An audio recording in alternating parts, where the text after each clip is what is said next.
사와디카. 안녕하세요, 여러분. 이제부터 여러분과 태국어의 입문 과정을 함께 하게 될 문소정이라고 합니다. 자, 조금 전에 제가 말한 사와디카 혹시 알고 계시나요? 태국어인데 만날 때나 헤어질 때 하는 인사말이에요. 자, 여자 같은 경우는 사와디카라는 카라는 어조사를 붙이게 되고요. 남자는 사와디크랍 하는 크랍이라는 어조사를 붙이게 돼요. 이처럼 태국어는 여성이 쓰는 어조사와 남성이 쓰는 어조사가 각기 다르는데요. 그거는 조금 후에 저와 함께 다시 한번 다뤄보겠습니다. 자, 조금 전에 제가 인사드린 사와디카라는 표현을 아마 지금 강의를 들으시는 분들 중에 굉장히 많으신 분들이 알고 계실 것 같아요. 왜 그러냐면 우리나라 분도 이제 태국으로 많이 관광들 가시잖아요. 그래서 알게 모르게 뭐 관광 태국어 이렇게 배우셔서 간단하게 뭐 정확하지는 않겠지만 간단한 태국어 정도를 하실 줄 아시더라고요. 자, 이번 강의를 들으시는 분들 중에 이렇게 태국어를 경험하셔서 태국어를 겪으셔서 이 언어 한번 배워보고 싶다 해서 듣는 분들도 계실 거고요. 아니면 나는 이미 태국어를 어느 정도 알고 있었는데 좀 더 체계적으로 배우고 싶다 해서 이 강의를 들으시는 분들도 계실 거고요. 혹은 뭐 태국으로 출장이나 파견 근무를 가게 되셔서 이 강의를 들으시는 분들도 계실 거예요. 자, 이번 과정은 입문이기 때문에요. 가장 기초적이고 가장 핵심적인 것들을 쉽고 그렇지만 자세하게 설명을 드리고자 합니다.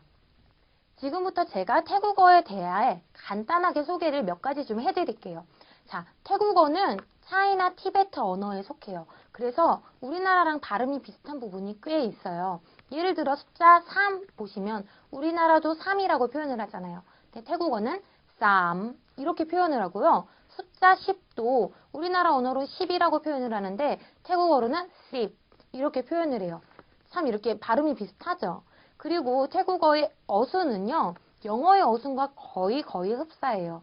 자, 좀 다른 점이 있는데 제가 한 가지 예를 들어서 설명을 해드릴게요.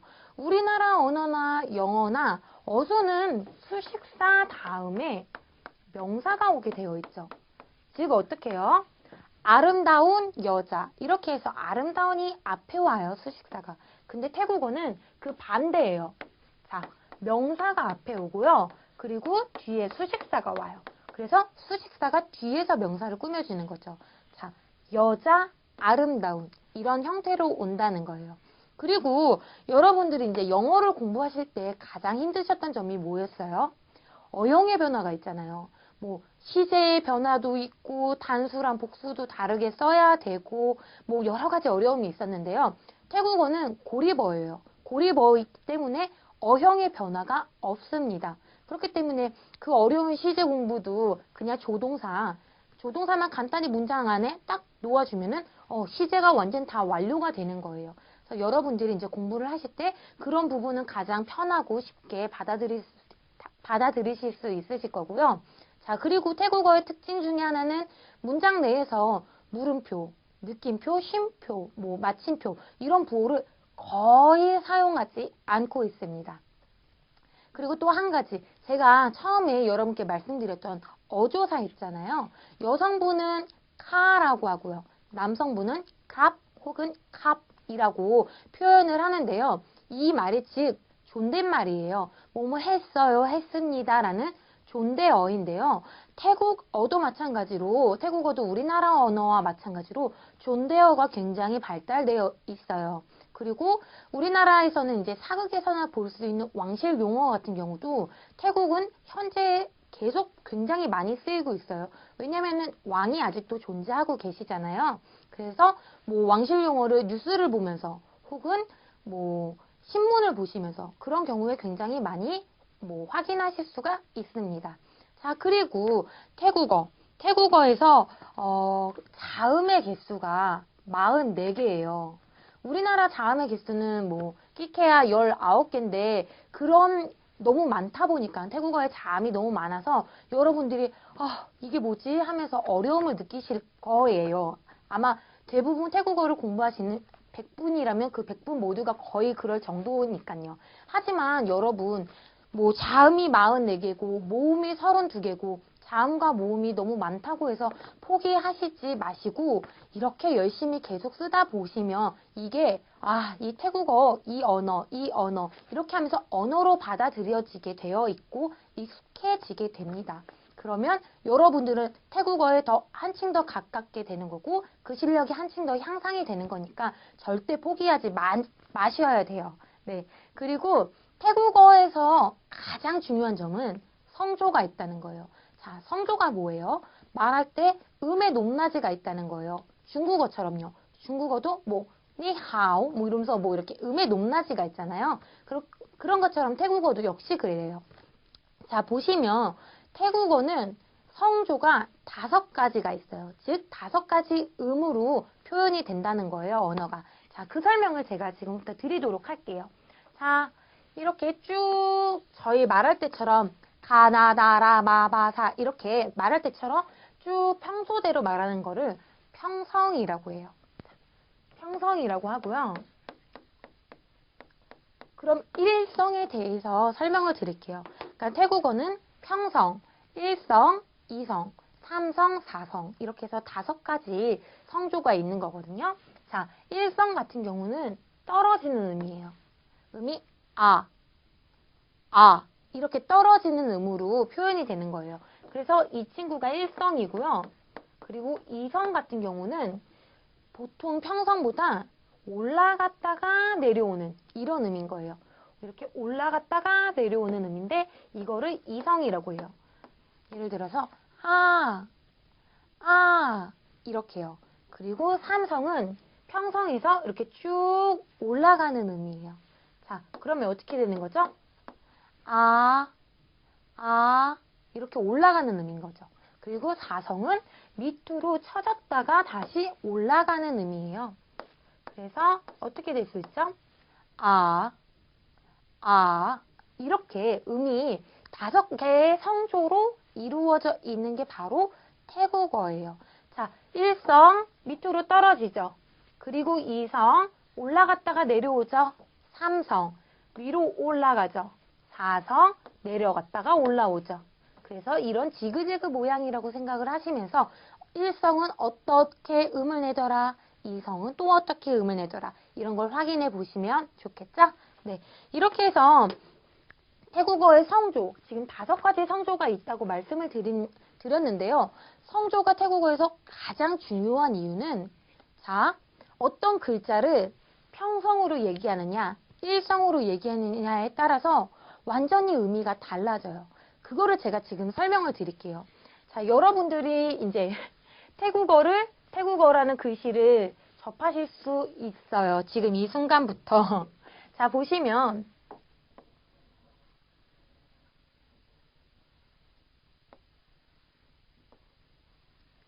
이렇게 생긴 친구가 태국어예요. 네, 그리고 이어서 볼게요.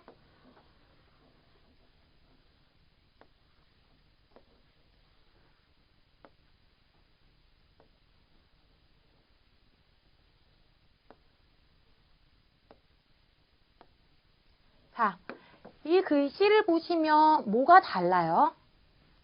아직 잘 모르시겠죠? 보시면요. 이 글씨들은 다 똑같아요. 그런데 이 윗부분에 뭐가 있느냐, 없느냐가 달라요. 이걸 보시면 이 윗부분에 이런 부호가 있는데요. 이런 부호들이 성조라고 해요. 유형 성조라고 해서 이런 성조 마크예요. 성조 부호라고 생각을 하시면 돼요. 이거는 나중에 뒷강의에서 여러분들이 배워보실 수 있는 건데요. 자, 어찌됐든 간에 이 단어 발음이요. 글씨는 똑같으니까 발음도 같을 거예요. 그렇죠? 카우라고 3개 다 발음은 똑같아요. 어떻게 해요? 카우라고 발음은 다 똑같은데 성조가 다 틀려요. 이거 같은 경우는 사성. 어떻게 듣던 의미죠? 내려갔다가 올라오는 의미였죠. 그리고 이 2번째 같은 경우는 일성. 일성은 이렇게 떨어지는 의미였어요. 그리고 마지막 이 3번째는 이성이에요. 이성은 음이 올라갔다가 떨어지는 의미였죠. 자, 보시면 이 친구 같은 경우는 가우라고 발음을 하실 수 있어요. 가우라고 하시면 이 친구는 하얀 이라는 뜻을 갖게 되고요. 그리고 이 친구처럼 일성으로 떨어지는 가우라고 하시면요. 이 친구는 어떻게 해요? 뉴스, 소식이라는 의미를 갖게 돼요. 그리고 이 세 번째 친구 보시면요. 카우, 이렇게 이성으로 발음을 하시면요. 이 친구는 밥 혹은 쌀이라는 뜻을 갖게 돼요. 자, 왜 태국어에서 성조가 중요한지 이제 아시겠죠? 발음이 같더라도 성조가 다르면 이렇게 의미의 변화가 있다는 거 아시면 되고요. 자, 이러면 이제 지금 이 순간부터 여러분과 함께 태국어의 자음에 대해서 보도록 할 거예요. 44개가 있는 태국어의 자음을 보도록 할 건데요. 자, 깊이 들어가진 않고요. 자음이 어떻게 생겼는지 한번 봐주시고, 그리고 이 자음이 어떤 명칭으로 어떤 이름을 갖고 있는지도 한번 봐주시고, 어떻게 발음이 되는지 그 부분만 살펴보도록 할 거예요. 자, 그러면 강의 노트를 한번 봐주실까요? 자, 강의 노트를 봐주시면 우선 이 표를 쭉 보도록 할게요. 1번부터 44번까지 있는 걸 확인하실 수 있으세요. 그래서 자음 있고 명칭 있고 그 다음에 초자음, 종자음이라는 칸이 있는데요. 자, 이 명칭이라는 게 즉 무엇이냐면 여러분들 이거 뭐라고 읽어요? 기억이라고 읽죠. 기억이라고 읽잖아요. 그리고 태국어는요. 이 글자를요. 꺼까이라고 읽는데요. 이게 바로 이 글자의 명칭인 거예요. 이 친구가 기억이라는 명칭을 갖고 있듯이요. 그렇게 해서 명칭이라는 거는 이 자음의 명칭을 말하는 거고요. 그리고 초자음, 종자음이라고 되어 있는 게 있을 거예요. 자, 보시면 초자음과 종자음이 즉 무엇이냐? 이런 글씨가 있어요. 이런 글씨가 있을 때 여러분, 이 앞에 오는 이 자음을 초자음이라고 해요. 초자음이라고 하고요. 이 밑에 받침으로 쓰이는 이 자음이 종자음이라고 해요. 그래서 1번 보시면 초자음일 때는 쌍기역이고 종자음일 때는 기역 발음이 난다는 걸 확인하실 수 있으실 거예요. 그리고 자, 종자음 칸을 쭉 보실게요. 쭉 보시다 보시면 9번에 X라고 써져 있어요. 그러면은 즉 9번이 이 자음은 종자음, 즉 받침으로 사용을 하지 않는다는 거예요. 그런 자음이 몇 개가 있는데요. 12번도 역시 그렇죠. 12번도 역시 그렇고 이어서 뭐 28번, 29번 또 역시 그렇고 41번, 43번, 44번 같은 경우도 그렇네요. 네. 그리고 이 발음에 들어가기 앞서서 여러분께 한 가지만 더 짚어드릴게요. 자, 보시면 3번과 5번은 현재 사용하지 않는 단어예요. 않는 자음이에요. 그래서 지금 현재 사용하고 있는 태국어의 자음은 42자가 되겠죠. 네. 이해되시나요? 그러면 본격적으로 자음 어떻게 생겼는지도 한번 보시고 이 자음 어떤 명칭을 갖고 있는지 저와 함께 발음 연습을 해보도록 하겠습니다.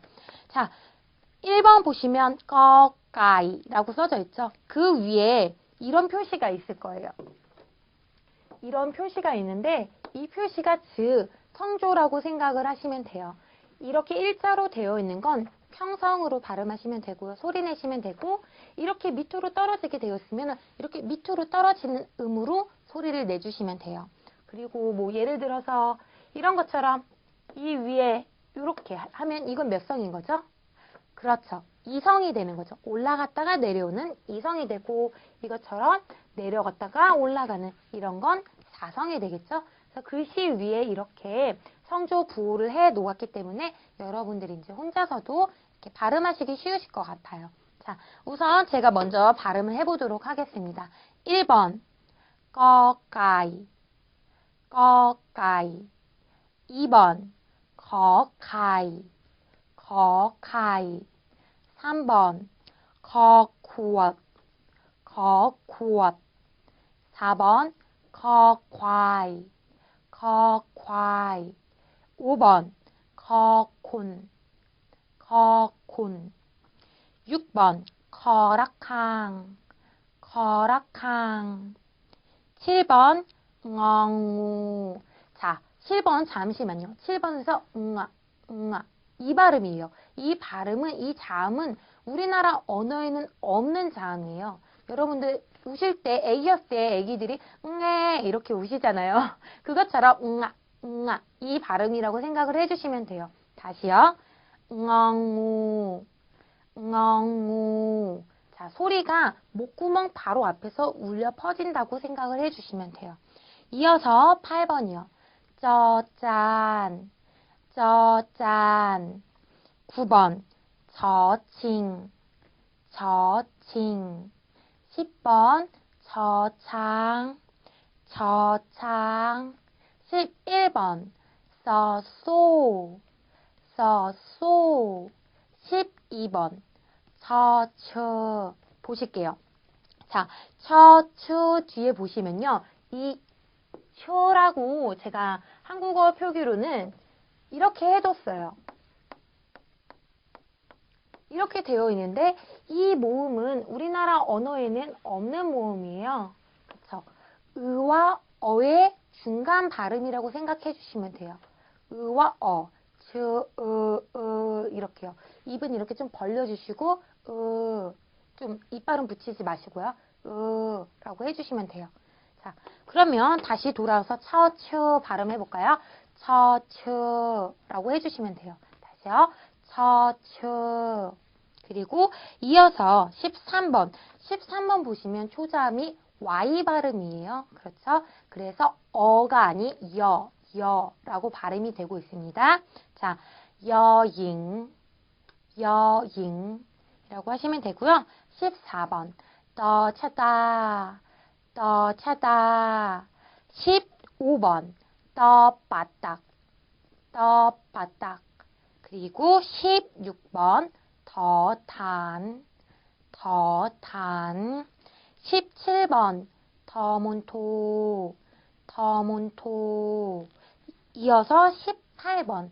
더푸타오, 더푸타오. 19번. 너넨, 너넨. 그리고 20번이죠. 너덱, 너덱. 21번. 떠따오, 떠따오. 22번. 더퉁, 더퉁. 23번. 더타한, 더타한. 24번. 더통, 더통. 25번. 너누, 너누. 26번. 버바이마이, 버바이마이. 27번. 버플라, 버플라. 28번. 버풍, 버풍. 29번. F 발음으로 해주시면 돼요. 퍼파, 퍼파. 그리고 30번. 퍼판, 퍼판. 그리고 31번 역시 F 발음으로 해주시면 돼요. for fun, for fun. 32번. 퍼삼파오, 퍼삼파오. 그리고 33번이죠. 뭐마, 뭐마. 34번. 여약, 여약. 35번. R 발음으로 해주시면 돼요. 러르아, 러르아. 36번. L 발음이라고 생각하시면 됩니다. 러링, 러링. 37번. 워웬, 워웬. 33번. 38번이죠? 38번. 써살라, 써살라. 39번. 서르시, 서르시. 그리고 40번. 서스아, 서스아. 그리고 41번. 허힙, 허힙. 42번. 러줄라, 러줄라. 43번. 어앙, 어앙. 44번. 헌옥혹, 헌옥혹. 이렇게 자음 44자를 저희 함께 발음을 해보았어요. 제가 여러분에게 1번부터 44번 순서 그대로 외우세요 라고 말씀을 못 드려요. 왜냐면 태국 분들도 1번부터 44번까지 순서대로 쓰려면 매우 헷갈리실 거거든요. 하지만 제가 여러분께 말씀드리고자 싶은 건 이 자음을 봤을 때 이 자음 이애야, 아니면 이 자음이 초자음으로는 이런 발음이 나고 종자음으로는 이런 발음이 나, 적어도 이렇게는 해주셔야 돼요. 그렇기 때문에 여러분들 우선 첫 번째 강의니까 이 자음들을 보시면서 어떻게 생겼는지도 친숙해지시고, 그리고 발음도 한 번씩 해주시고, 이렇게 발음해 보시는 게 여러분들이 성조를 연습하는데 굉장히 좋은 연습이 되니까요. 꼭 한 번씩 해보셨으면 좋겠습니다. 자, 이렇게 해서 지금 첫 번째 강의는 제가 태국어에 대한 간단한 소개와 더불어서 태국어의 자음에 대해서 또 간략하게 설명을 해드렸어요. 자, 보시면서 물론 지금 너무 생소하시니까 어려우실 거예요. 하지만 많이 보고 많이 듣고 뭐 이렇게 하시면 점점 익숙해지시니까 걱정하지 마시고 열심히만 해주시면 될 것 같아요. 자, 그러면 이번 강의는 여기서 마치도록 할게요. 그리고 저는 다음 강의에서 여러분 찾아뵙도록 하겠습니다. 너무 수고하셨고요. 인사하고 끝낼게요. 자, 인사할 때 어떻게 하시면 돼요? 저희 헤어지니까 사와디카 라고 여성분들은 해주시면 되고요. 남성분들은요. 사와디캅 해주시면 되는 거죠. 네, 그럼 인사하고 끝내도록 하겠습니다. 사와디캅